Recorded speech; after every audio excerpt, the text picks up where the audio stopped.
긴 추석 연휴를 보내고 정부와 여당이 추진하고 있는 공정경제 3법의 논의도 속도를 내고 있습니다.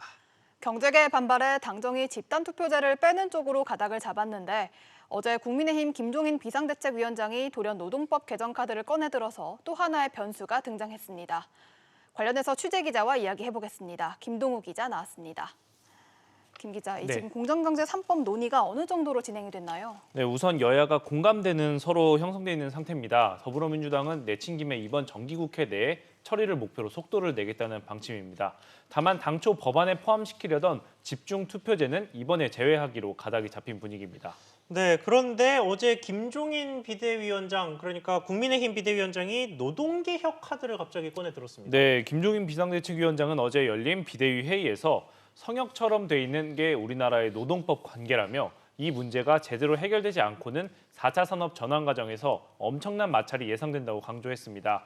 김 위원장의 이 같은 발언은 공정경제 3법에 대한 재개의 우려를 잠재우면서도 타협하기 어려운 노동 문제를 내세워 정부와 여당을 압박하려는 의도로 풀이됩니다. 네, 그럼 이에 대한 여당 반응은 어떻습니까? 네, 더불어민주당은 공정경제 3법과 노동개혁은 관련이 없다고 선을 그었습니다. 최인호 수석 대변인은 어제 기자들과 만나 노동관계법 개정은 검토한 적이 없다고 말했습니다. 한국노총도 어제 대변인 논평을 통해서 쉬운해고와 임금삭감을 개혁이라고 불렀던 도로박근혜 정당의 다름 아니다라며 즉각 반발했습니다. 네, 그러니까 정리를 하자면 야당이 재개의 목소리를 어느 정도 대변해서 이 떡을 좀 줬다 이런 식으로 이야기할 수 있을 것 같은데 여당이 오늘 재개를 만나죠? 네, 맞습니다. 이낙연 더불어민주당 대표는 오늘 오전 한국경영자총협회를 찾아 공정경제 3법에 대한 재개 의견을 들을 계획입니다. 이 자리에는 송경식 경총 회장과 함께 이인용 삼성전자 사장과 공영훈 현대차 사장 등 주요 대기업 사장단도 참석할 예정입니다. 이낙연 대표는 앞서 박용만 대한상의 회장과의 면담에서 경제계 의견을 듣는 과정을 꼭 거치겠다고 약속한 바 있습니다.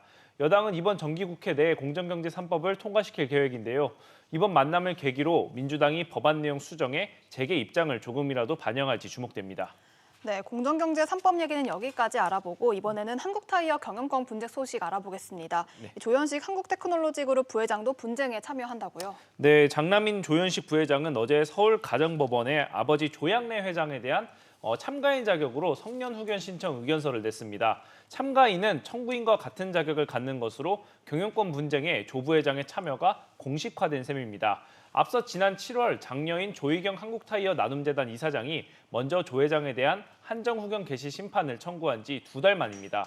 다만 주식 약 10%를 보유하고 있는 차녀 조희원 씨는 아직까지 성년 후견에 대해 별다른 의견을 내지 않은 것으로 알려졌습니다. 네, 김 기자 잘 들었습니다.